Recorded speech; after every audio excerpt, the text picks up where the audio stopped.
Assalamualaikum warahmatullahi wabarakatuh. Dolor kembali hadir podcast Kemenak Jatim, inspiratif, inovatif, dan edukatif. Kali ini bersama saya, Evi Laili Azkiyah. Gimana kabarnya hari ini, Dolor? Semoga senantiasa diberikan kesehatan. Pada kesempatan ini tak lupa kita ucapkan puji syukur alhamdulillah kehadirat Allah Subhanahu wa taala atas limpahan rahmatnya sehingga hari ini podcast Kemenak Jatim bisa kembali hadir menyajikan informasi yang terkini, aktual, dan terpercaya. Dolor, hari ini saya merasa excited sekali karena kali ini kita akan membahas tentang hal yang diidam-idamkan umat muslim sedunia, khususnya di Indonesia karena daftar tunggunya yang luar biasa panjang, apalagi kalau bukan ibadah haji. Karena itu Dolor telah hadir bersama kita kali ini, kalau boleh saya sebut, beliau adalah bapaknya haji di Jawa Timur. Siapa lagi kalau bukan Kepala Bidang Penyelenggaraan Haji dan Umroh Kanwil Kementerian Agama Provinsi Jawa Timur, Bapak Dr. Haji Abdul Haris, MPDI, MHI. Assalamualaikum Bapak. Waalaikumsalam warahmatullahi wabarakatuh, Mbak Evi. Nggih, pripun kabarnya? Alhamdulillah, mugi sami sehat. Nggih, mugi-mugi sehat nggih Pak nggih, karena persiapan penyelenggaraan haji yang luar biasa padatnya setiap hari. Betul. Baik Pak, kalau membahas haji rasanya tiada habis nggih untuk dibahas permasalahannya karena ini event nasional, lintas sektoral, bahkan internasional karena kita harus mengantarkan jamaah ke Arab Saudi. Nah, baik Bapak, sejauh ini bagaimana persiapan ibadah haji di Jawa Timur? Alhamdulillah, itulah haji jadi beruntun terus Bang, kegiatan kita ya. Haji belum usai laporan pertanggungjawaban, belum kita rasakan betul-betul selesai, itu ternyata kita sudah harus mempersiapkan pelaksanaan haji berikutnya, yaitu seperti kemarin Agustus lah baru kita anggap clear ya untuk pelaksanaannya, kita proses pertanggungjawaban administrasi dan lain sebagainya. Itu November kita sudah diminta mempersiapkan seleksi petugas. Baik Pak dan secara terus-menerus kita juga tindak lanjuti untuk betul-betul mempersiapkan penyelenggaraan haji di Jawa Timur, khususnya di tahun 1445 Hijriah kali ini ya. Jadi mulai seleksi petugas sudah kita laksanakan, BIMTEK persiapannya kita dari laksanakan. tahun kemarin ya Pak ya, sudah siap-siap tahun 2023 kita sudah siapkan. Kita sudah bangun komunikasi dengan seluruh stakeholder, dengan pihak imigrasi yang betul-betul membantu kami di bidang dokumen bagi jamaah yang berangkat di tahun 2024 ini. Kemudian sangat krusial sekali ya Pak dokumen tersebut betul, ya. Dokumen itu ruhnya haji saya kira ya, untuk persyaratan jamaah itu bisa diproses lebih lanjut untuk dokumennya. Karena dari imigrasi itu akan diterbitkan paspor, kemudian berikutnya adalah sebagai syarat untuk pengajuan visa sebagai syarat untuk bisa masuk ke Tanah Suci. Supaya bisa masuk ke Tanah Suci, visanya. Nah, berikutnya dari sisi dokumen kita persiapkan, kita juga persiapkan koordinasi dengan lintas sektor juga. Kalau di internal kita ada asrama haji Surabaya. Karena tahun ini jamaahnya luar biasa. Sepanjang sejarah di tahun ini adalah terbanyak. Dan kloternya juga begitu, terbanyak kloternya karena 106. Selama ini kita terbanyak 88 kloter. Untuk tahun ini 106 kloter. Berarti luar biasa banget ya Pak ya, hampir 20 Pak ya. Kita juga sudah koordinasi dengan pihak Angkasa Pura, pihak otoritas bandara, karena ada layanan-layanan baru bagi jamaah haji khususnya embarkasi Surabaya ini ya. Layanan baru seperti apa Bapak? Jadi gini, kemarin di saat menjelang Ramadan kita kedatangan delegasi dari Arab Saudi, termasuk di dalamnya adalah para pejabat baik di Kementerian Haji Arab Saudi, berikut para pejabat di imigrasi datang ke kita untuk melakukan verifikasi kesiapan Jawa Timur untuk menjadi salah satu wilayah penerapan Makarut atau fast track. Makarut atau fast track itu adalah di mana penyelesaian dokumen yang semestinya di Arab Saudi itu dialihkan tempatnya di Indonesia, dalam hal ini adalah di Bandara Juanda.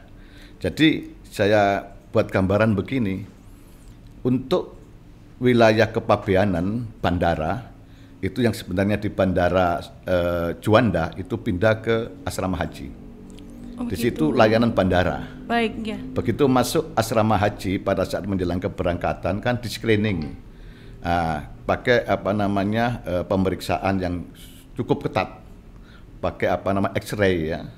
Nah itu sudah masuk wilayah bandara. Bandara itu ditaruh di asrama haji. Asrama kan? haji. Kemudian berlanjut ke bandara untuk persiapan penerbangan biasanya. Tetapi tahun ini masuk ke lokasi Makkah. Di situ jamaah melakukan pelayanan fast track, di mana layanan-layanan dokumen itu dilakukan oleh tim dari Arab Saudi, tim imigrasi. Nah, setelah dilakukan penanganan itu, maka jamaah langsung masuk ke pesawat. Itu sudah berarti masuk ke wilayah Arab Saudi. Begitu sampai di Arab, jamaah tidak lagi melakukan pemeriksaan, tetapi dari pesawat udara langsung ke hotel masing-masing, baik itu di Mekah dan juga di Madinah. Ini semua kita sudah lakukan persiapan, kita juga lakukan pemenuhan terhadap persyaratan-persyaratan yang diminta baik oleh pemerintah Arab Saudi maupun oleh Ditjen PHU Kementerian Agama RI. Dan alhamdulillah kemarin tim teknisnya datang dan kami mendampingi untuk melakukan mitigasi dan penataan tempat, dan alhamdulillah sudah clear bahwa penataan tempat dan lain sebagainya termasuk jaringan sudah tidak ada masalah. Kita tinggal tunggu pemasangan jaringan, pelaksanaan penataan ruang dan lain sebagainya, dan di saat itulah dinyatakan siap untuk menerima jamaah yang dari asrama haji kemudian ditangani di bandara. Insya Allah menjelang keberangkatan jamaah sekitar tanggal 11 Mei. Mulai berangkatnya kapan itu Pak ya? Dari tanggal 11 Mei itu kan menjelang keberangkatan untuk Arab Saudi. Baik. Ya. Itu tim dari Arab Saudi akan datang. Itu sudah datang Pak tanggal 11? Datang, sekitar 30-40 orang dari Arab Saudi yang datang ke bandara ke Surabaya. Kita tidak tahu menginapnya di mana, tetap kita lakukan fasilitasi, kita bantu. Kemudian nanti proses-proses akan kita lakukan koordinasi lebih lanjut, termasuk mobilisasi petugas itu dari hotel ke bandara. Ini tadi meneruskan yang ditanyakan oleh Mbak Evi, kapan sih berangkat jamaah itu? Terjadwal tanggal 11 Mei itu pertama kali jamaah masuk asrama haji, yaitu kloter 1 gelombang pertama. Dalam hal ini kebetulan wilayah kerja Bojonegoro. Dari Bojonegoro kloter 1 itu. Ya, kemudian tanggal 12 Mei itu jamaah berangkat pertama kali menuju Arab Saudi. Dalam hal ini karena gelombang pertama tentu ke Madinah. Gelombang pertama ke Madinah, karena sudah fast track Pak ya, jadi ketika mereka nanti tiba di Arab sudah nggak ada apa-apa, ada proses lagi, tidak ada proses pemeriksaan lagi. Itu istimewanya dan ini luar biasa istimewanya, karena dari Kerajaan Arab Saudi menyampaikan ke kita yang mendapat fasilitas fast track itu sebenarnya tiap negara hanya satu, tapi Indonesia ini mendapatkan layanan luar biasa karena dapat 3 tempat, yaitu di Soekarno-Hatta, di Embarkasi Surabaya, dan juga di Solo. Jadi ada tiga bandara yang menerapkan fast track ini. Iya, ini Pak, sesuai namanya Pak ya, jalur cepat ya dia. Iya, fast track itu layanan cepat. Gitu. Untuk Pak, tahun ini itu ada berapa Pak jamaah yang diberangkatkan dari Jawa Timur? Dari Jawa Timur cukup banyak jamaah kita itu. Jadi yang kloter kita itu embarkasi Surabaya terdiri dari Jawa Timur, NTT dan Bali. Untuk Jawa Timur itu ada 37.270, berarti ada 102 kloter. Kemudian untuk Bali itu ada 732 jamaah, ada 2 kloter. Kemudian dari NTT 695 jamaah, 2 kloter. Jadi secara keseluruhan jamaah kita itu 39.227. Hampir 40.000. Iya, hampir 40.000. Berarti sebenarnya meningkat ya Pak dari tahun kemarin. Jauh, Pak. jauh meningkat. Jauh meningkat dari Kalau tahun kemarin kita itu 35.152. Tahun Jadi, kemarin. ya, 152. Maaf, kemarin itu 35.152 betul. Ya, sekitar itu. Terus tahun ini dapat tambahan dari tambahan 20.000 itu kan 10.000 untuk haji reguler, ya. 10.000-nya untuk haji khusus. Yang 10.000 haji reguler itu di breakdown, dibagi seluruh Indonesia. Jawa Timur tertinggi lebih dari 20%, yaitu dapat 2.118 jamaah ya. Jamaah. Alhamdulillah ya Pak ya, Ya. karena daftar tunggunya juga panjang. Panjang, Jawa Timur itu panjang karena daftar sekarang itu baru bisa berangkat 34 dan atau 35 tahun yang akan datang. Iya, semoga selalu, tapi pemerintah sebenarnya selalu negosiasi Pak ya ke Arab Saudi untuk dapat kuota Iya. tambahan. Iya, pemerintah ini kan 20.000 ini kan atas permohonan dari hasil kunjungan bilateral ya antara Presiden Jokowi dengan Kerajaan Arab Saudi, termasuk juga realisasi 3 tempat untuk fast track itu juga dari hasil komunikasi G2G lah antar pimpinan negara ya. Tuh. Apakah ada itu Pak prioritas usia untuk haji tahun ini? Jadi tahun ini itu ada prioritas percepatan atau afirmasi untuk usia lanjut. Jadi usia lanjut tahun ini ada 5%. Dari semula 35.152 jamaah kita Jawa Timur itu ada 1.718 jamaah usia lanjut. Iya. Ya. Jamaah usia lanjut itu yang berjumlah 1.758 jamaah itu akan memperoleh layanan khusus. Tentu jamaah yang urut porsi juga itu yang prioritas yang 1.758. Kemudian jamaah yang memang urut porsi juga ada beberapa jamaah yang usia lanjut. Nah ini akan ada layanan khusus bagi jamaah usia lanjut itu. Jadi misalnya ketika pemberangkatan kita harus prioritaskan, kita sampaikan kepada pemerintah kabupaten kota untuk seremonial keberangkatan memperhatikan betul tentang jamaah usia lanjut. Baik.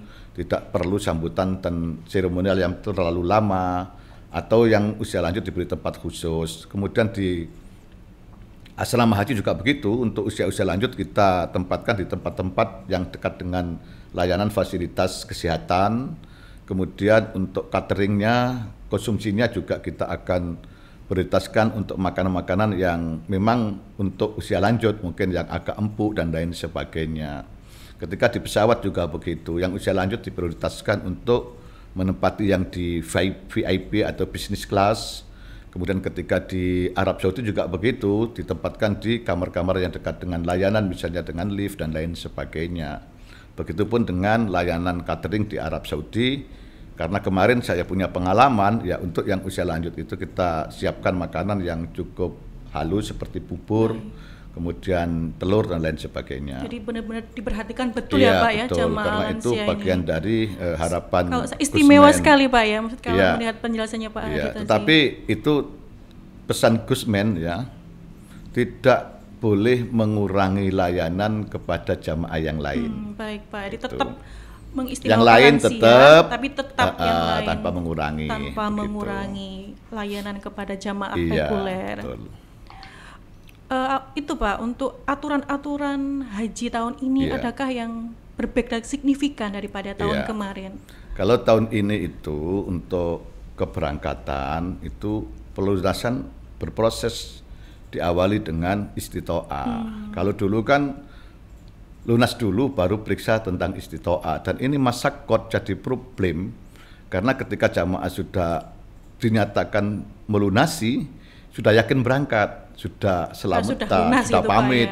Ternyata pada saat diperiksa ternyata belum layak untuk berangkat karena faktor kesehatan. Ini sudah lunas, sudah syukuran gitu Pak ya. Ketika dicek kesehatan belum layak. Belum layak. Akhirnya kan itu kan si malakama bagi kita ya, ini berangkat atau tidak. Karena itu untuk tahun 2024 sebelum jamaah melunasi itu disyaratkan untuk melakukan pemeriksaan tentang istitoah kesehatan. Lah, begitu dinyatakan sehat, maka itu jadikan sebagai dasar untuk melakukan pelunasan. Tetapi tidak kemudian dijustifikasi mutlak. Setelah diperiksa tidak istitoah, itu ada upaya-upaya, misalnya tim kesehatan kan tahu bahwa yang bersangkutan ini pada saat pemeriksaan itu mungkin belum istitoah, tetapi berdasarkan estimasi kesehatan itu dalam jangka 1-2 minggu akan ada perubahan dan kemungkinan membaik, maka itu namanya istitoah tunda.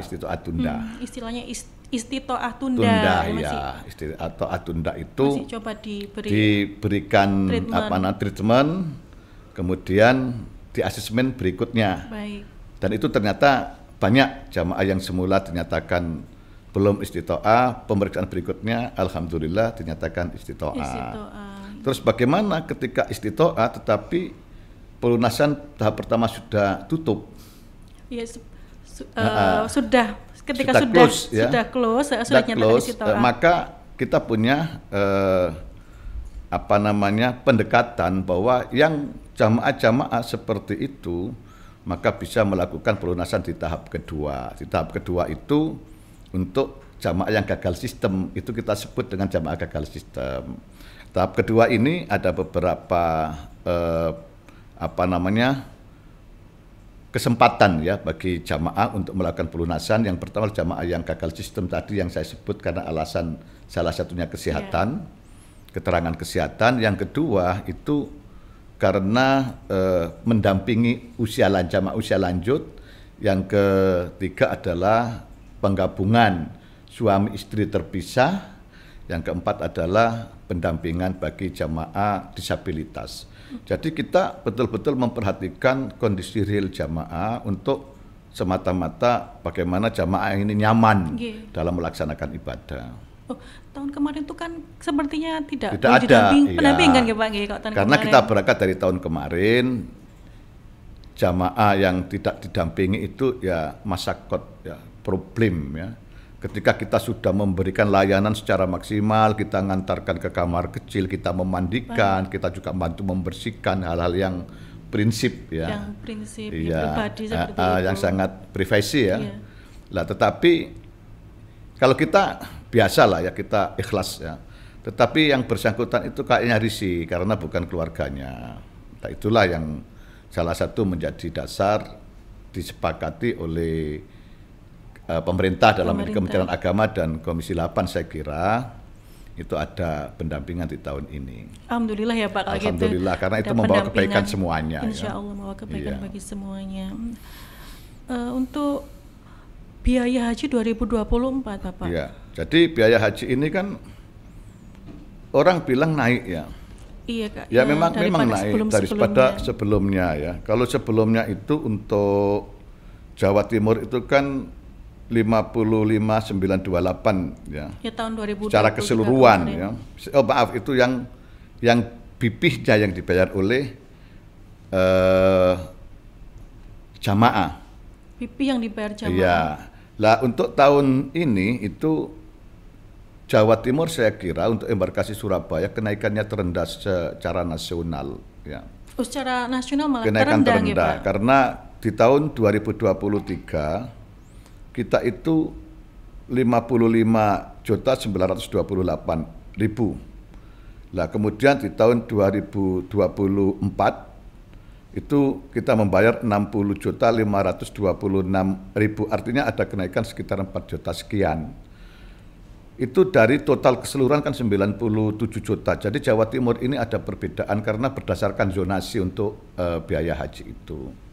Jadi saya kira masyarakat sudah mempersiapkan karena sudah punya asumsi bahwa haji itu akan mengalami kenaikan karena ada beberapa faktor yang menyebabkan kenaikan itu. Yang pertama adalah ada kenaikan secara internasional ya, akibat beberapa konflik kira-kira itu aftur atau BBM pesawat itu kenaikannya luar biasa. Kemudian ada kenaikan biaya hotel. Ada kenaikan transportasi darat di Arab Saudi. Yang terkini adalah kenaikan catering. Catering juga. Iya kan naik sekarang ya, Pak, ya. kita lihat bahan dasar di Indonesia saja naiknya luar harganya biasa. Naik Iya. semua, Saya iya. tuh dengar di pasar itu ya, bawang putih, bawang merah, Semuanya cabai, ganti beras harga, Pak. itu semua naik semua. Itu otomatis secara global akan berpengaruh. Nah kalau sudah berpengaruh mesti berpengaruh kepada harga. Tetapi pemerintah dalam hal ini Kementerian Agama ya mengikhtiari bagaimana jamaah tetap nyaman. Dan alhamdulillah di tahun 2024 ini ada perubahan layanan. Di samping tadi fast track ya, untuk konsumsi atau makan di Arab Saudi itu disediakan secara penuh. Kalau di tahun 2023 kemarin, 2 hari menjelang Arafah, pasca Arafah, 2 hari juga itu tidak ada makan. Catering libur ya Pak? Iya libur sehingga jamaah itu berusaha sendiri. Itu bukan karena kita tidak mau menyiapkan catering, tetapi pada saat itu sangat trouble untuk transportasi di Mekah. Sangat crowded mungkin Pak ya, sangat crowded padat sekali, sehingga penyedia catering itu tidak mau menyiapkan dan menyediakan konsumsi makan jamaah di 2 hari menjelang dan pasca Arafah. Tetapi ini disiasati, nanti kita masih cari jalan terbaik ya, apakah nanti berupa makanan cepat saji atau seperti apa, itu akan disiapkan untuk jamaah itu ketika 2 hari menjelang Arafah dan 2 hari pasca Mina. Jadi ini saya kira untuk jamaah tahun 2024 memperoleh keistimewaan. Yang pertama layanan fast track, yang kedua adalah layanan konsumsi yang dipenuhi secara keseluruhan itu. Okay. Tidak ada libur untuk tahun ini Pak ya. Jadi kalau biaya saya kira semula kan secara Jawa Timur ya, secara lingkup Jawa Timur itu di tahun 2023 96 juta. Kemudian di tahun 2024 ini 97 juta secara keseluruhan. Naiknya itu hanya sekian ya, hanya 1.700.000-an naiknya secara globalnya. Hanya saja untuk yang BP yang dari masyarakat dinaikkan persentasenya, yang dana dari manfaat dikelola oleh BPKH itu dikurangi. Kenapa? Karena untuk menjaga sustainability, menjaga kelangsungan biaya itu agar bisa dirasakan oleh jamaah yang daftar pada tahun 2012 sampai jamaah yang daftar pada tahun ini. Kalau nanti tidak diperketat untuk subsidi bagi jamaah dari dana manfaat itu, dikhawatirkan suatu saat itu tidak maksimal untuk memperoleh dana manfaat di tahun-tahun berikutnya. Sehingga ini betul-betul dikaji oleh pemerintah, oleh Komisi 8 dan oleh BPKH sendiri, kelayakan persentase antara BPIH dengan BP. BPIH itu secara keseluruhan biaya penyelenggaraan ibadah haji, BP adalah biaya yang dibayar oleh masyarakat. Kalau yang 97 juta tadi itu Pak, jadi 60 tetap dibantu. Iya, banyak Pak ya? Banyak, masih banyak. Jadi ada dari 97 juta itu yang dibayar direct cost, yang istilahnya dibayar oleh masyarakat itu adalah 60.500.000. Kemudian dana manfaatnya itu 37.300.000. Direct cost-nya itu apa? Untuk biaya penerbangan. Orang kan banyak yang belum paham bahwa transportasi haji itu beda dengan transportasi umroh atau perjalanan reguler. Karena haji itu satu, pesawatnya kontrak. Yang kedua itu perjalanannya kan 4 kali. Karena memang ketentuannya nggak boleh membawa penumpang selain jamaah haji pada saat itu. Sehingga ketika mengantar jamaah pada pemberangkatan, pesawat kita itu berangkat ke Mekah atau Medina atau ke Arab Saudi lah. Itu penuh jamaah kita. Begitu pulang kosong. Oh iya Pak, balik kosong. Lagi itu kosong ya. Begitu pada saat kepulangan, pesawat itu ketika ke Arab Saudi kosong, baru mengangkut jamaah dari Arab ke Indonesia. Itulah yang menyebabkan biaya besar. Pak, ya. Nah ini besar. Banyak masyarakat yang belum memahami hal itu. Kalau umroh kan tidak seperti itu, iya, Pak, kalau ya, umroh kan selalu bawa reguler penumpang, kan, iya. iya. Sehingga lebih murah. Padahal kalau kita bandingkan ya, kita komparasikan antara umroh dengan haji kan tidak jauh-jauh banget kan ya. Orang umroh itu ya taruhlah 30 juta, Baik, haji 60 juta ya yang dibayar oleh jamaah. Tetapi haji berapa hari? 42 hari mulai dari perjalanan PP sampai di Arab dan di Mekah dan di Medina. Kita bandingkan lagi haji khusus. Haji khusus itu rata-rata 250 juta. Tapi berapa hari di sana? Haji khusus hanya sekitar 25 hari. Jadi itu haji khusus pun tidak ada pengembalian atau living cost.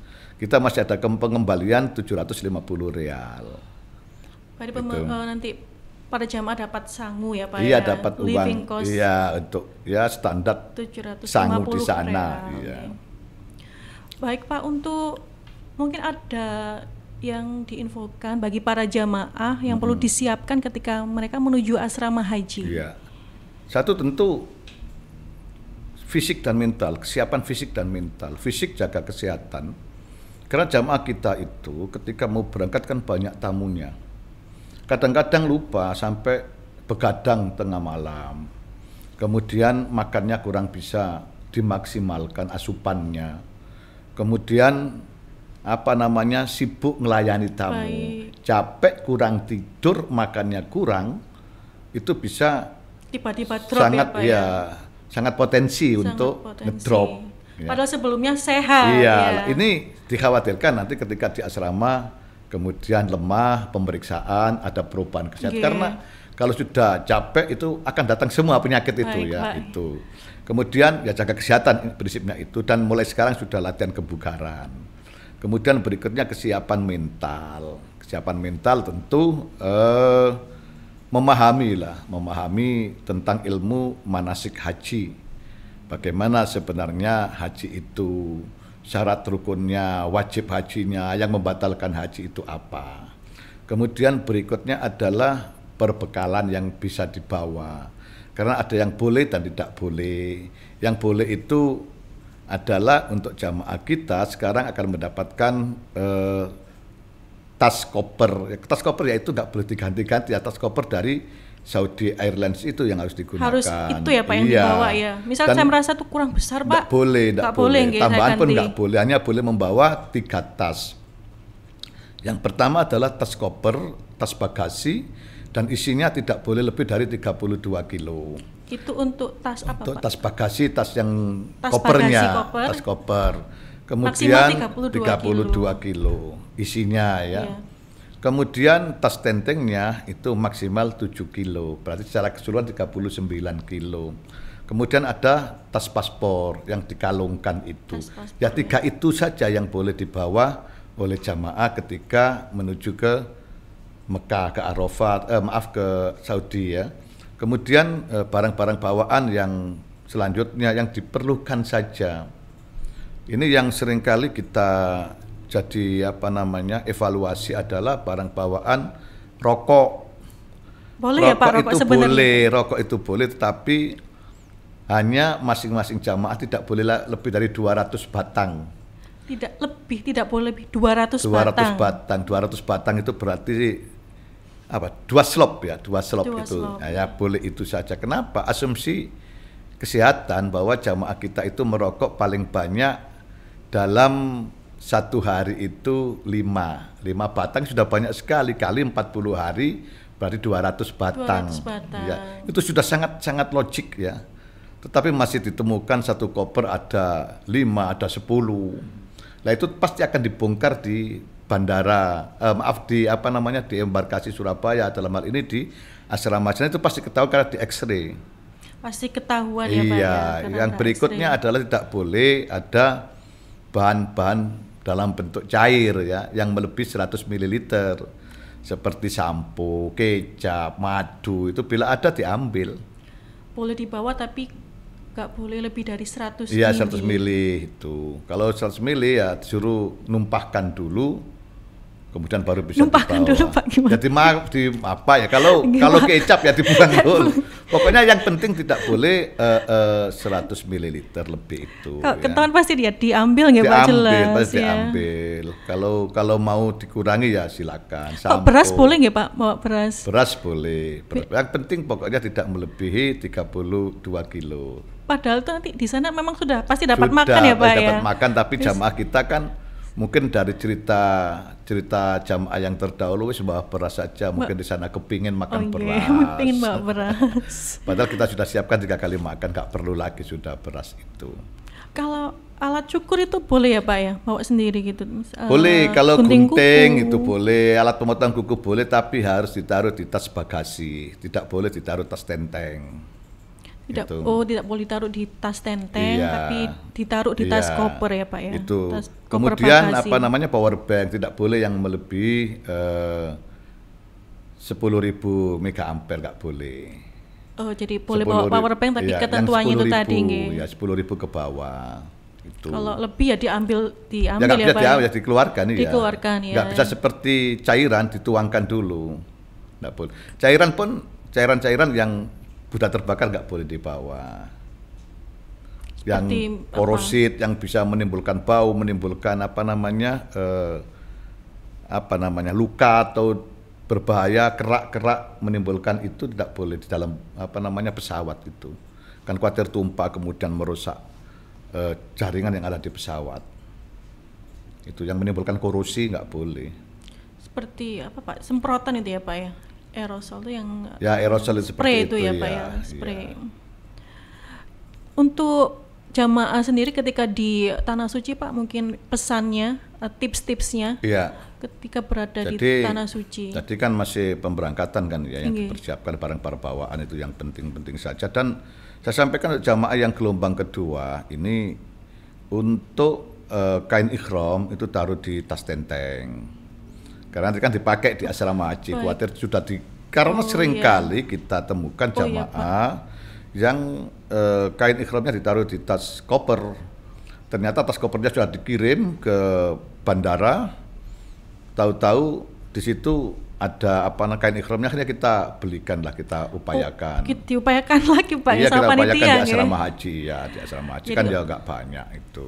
Jadi untuk yang gelombang 2 yang Iya. jamaah laki-laki Kain ikhramnya ditaruh di tas tenteng saja. Karena nanti di asrama akan dipakai walaupun tidak niat ikhram di asrama, karena jamaah kita kan ada beberapa keyakinan kan, ada yang ngambil ikhram itu, niat ikhramnya ada di pesawat ketika di Yamlamlam atau Qardul Manazil, tetapi ada juga yang mengambil mikot itu di bandara Jeddah. Itu semuanya punya dasar lah untuk melakukan niat ikhram itu. Kemudian ketika di Arab Saudi ya saya ingatkan betul-betul untuk menjaga kebersamaan, karena di sana itu kan di negara orang, bahasanya juga bahasa yang banyak tidak paham di antara jamaah kita. Kemudian kalau kesasar itu kan, tapi sekarang kita sudah ada aplikasi jamaah haji itu kita sertai dengan kartu identitas. Di kartu identitas itu sudah ada QR barcode yang apabila kita scan itu sudah muncul nama jamaah, nomor paspor, kemudian dari embarkasi mana, ketua rombongannya siapa, kloter berapa, kemudian tinggalnya di hotel mana, itu sudah ada, sehingga kalau kesasar ketemu jamaah, ketemu petugas akan langsung diantarkan, atau kita yang ditelepon untuk jemput di mana posisi jamaah yang tidak bisa pulang atau tidak tahu arah itu berada. Kemudian karena budaya beda ya, kalau ada barang-barang jangan gampang-gampang diambil. Kadang-kadang ada yang inginnya menyelamatkan, tapi karena kita tidak tahu bahasanya, niatnya ngambil untuk diselamatkan, ditaruh atau mungkin diumumkan, tapi orang sana bisa saja itu dianggap sebagai mengambil hak orang lain. Gitu. Padahal niatnya kita membantu ya Pak ya. Ada salah satu peristiwa yang jamaah tidak punya niatan ngambil, ada dompet jamaah yang tercecer di area matof atau area tawaf itu, kemudian mau diambil untuk diselamatkan. Baik, ya, Pak. Tetapi kemudian tersorot oleh CCTV itu seperti mengambil, dan urusannya urusan polisi. Jadi ya budaya-budaya seperti harus dipahami. Kemudian hal yang penting juga, ini banyak jamaah kita yang bawa jimat. Banyak bawa jimat ya, Pak? Ada ya, jimat itu tidak boleh lah, tidak boleh. Karena taruh di dompet, taruh di sabuk dan lain sebagainya. Itu orang Arab kan sangat menganggap sesuatu yang betul-betul melanggar apabila ada jimat-jimat itu dan dianggap syirik gitu. Jadi hati-hati ya, karena kita seringkali menyelesaikan masalah-masalah seperti itu yang dialami oleh jamaah. Misalnya ada raja-raja, tulisan-tulisan Arab yang kemudian dibungkus di kain, kemudian ditaruh di sabuk itu. Kalau ketahuan bisa panjang. Jadi masalah panjang lebar, masalah tidak sekedar panjang lebar juga. Iya. Itu Pak, apa kalau di kemana-mana di sana harus sama temannya Pak Pripun? Ya, jadi jangan sendirian lah untuk yang belum begitu memahami daerah Arab Saudi ya, karena cukup riskan juga dan bisa berbahaya ya, karena ada informasi bahwa orang Indonesia itu utamanya yang perempuan sangat menarik bagi orang-orang sana. Oh begitu ya Pak ya. Utamanya bagi orang-orang Bengali ya, orang-orang ya saya nggak nyebut lah, nggak enak lah ya. Jadi itu bisa jadi problem, dan jamaah kita kadang-kadang tidak paham, dipanggil Siti Rohmah itu seperti sesuatu yang wah gitu ya. Padahal itu kalau menurut sana ya pelecehan gitu loh. Jadi Siti Rohmah itu gojlokan sebenarnya, dan itu membuli, melecehkan. Yang kita nggak tahu kan senyum-senyum itu untuk perempuan kita. Ya hati-hati, intinya hati-hati saja untuk di negeri orang itu yang beda bahasa, beda karakter, beda budaya. Nah ini kalau keluar tadi ya, kalau bisa suami istri belanja-belanja itu ya, belanja-belanja harus itu. Tidak boleh sendiri, Ya, ada kalau temannya. naik taksi itu, naik kendaraan, ya kalau berangkat itu suaminya yang naik lebih dulu. Adabnya seperti itu Pak di sana ya. Iya, untuk keamanan sebenarnya. Untuk keamanan. Bukan adabnya, keamanan. Karena pernah terjadi ketika istrinya naik, langsung taksi itu jalan melarikan diri. Suaminya belum masuk. Belum masuk, iya. Jadi yang masuk itu adalah suaminya, baru susul istrinya. Begitu pada saat turun, istrinya lebih dulu, baru suaminya. Kita menjaga sajalah, kita ikhtiyat ya. Kita bukan curiga tapi waspada. Iya. Karena kita berada di negeri orang. Iya, karena kejahatan itu tidak hanya muncul karena niat pelakunya, tetapi karena kesempatan. Iya Pak Aris. Baik Pak Aris, mungkin ada pesan-pesan lagi Pak untuk para jamaah? Saya kira sudah, yang penting untuk jamaah itu niat yang utama. Niat utama bahwa ke Mekah untuk menunaikan ibadah haji tidak lebih dari itu. Ya, niat nomor satu ya Pak ya, ibadah. Karena niyatul mukmin khairun min amalihi. Jadi itu yang menentukan. Kenapa khairun min amali? Karena sudah niatnya baik, prosesnya baik, hasilnya baik. Karena bidayatu kulli syai'in nihayatuhu. Jadi permulaan segala sesuatu itu akan menentukan hasilnya. Dalam Al-Hikam, idza asraqat bidaya asraqat nihaya, sudah bila cemerlang awalnya maka akan sukses pada ujungnya. Jadi itu yang ingin kami sampaikan, tentu tidak sekedar niat, ditambah bagaimana cara untuk memperoleh haji mabrur itu. Ya tadi sudah saya katakan, ya bekali dengan ilmu manasik haji dan perjalanan ibadah haji serta kesehatan haji. Seperti itu. Baik, Mbak Evi. Baik Pak, sebenarnya masih banyak hal yang menarik ya Pak ya, karena keterbatasan waktu hari Jumat ini ya. Baik Dulur Kemenak Jatim, demikian tadi bincang-bincang kita yang sangat menarik dengan Bapak Abdul Haris. Dulur Kemenak Jatim, sekian podcast kita hari ini untuk episode persiapan haji 2024. Kita doakan semoga penyelenggaraan haji tahun ini dapat berjalan dengan lancar ya Pak. Amin. Terima kasih doanya. Dulur dapat menyaksikan acara ini di channel YouTube Kemenak Jatim. Jangan lupa like, komen, dan subscribe YouTube Kemenak Jatim. Terima kasih sudah menyaksikan acara ini. Saya Evi Lali Azkiyah, pamit undur diri. Sampai jumpa di episode berikutnya. Wallahul muwafiq ila aqwamit thoriq. Wassalamualaikum warahmatullahi wabarakatuh. Waalaikumsalam.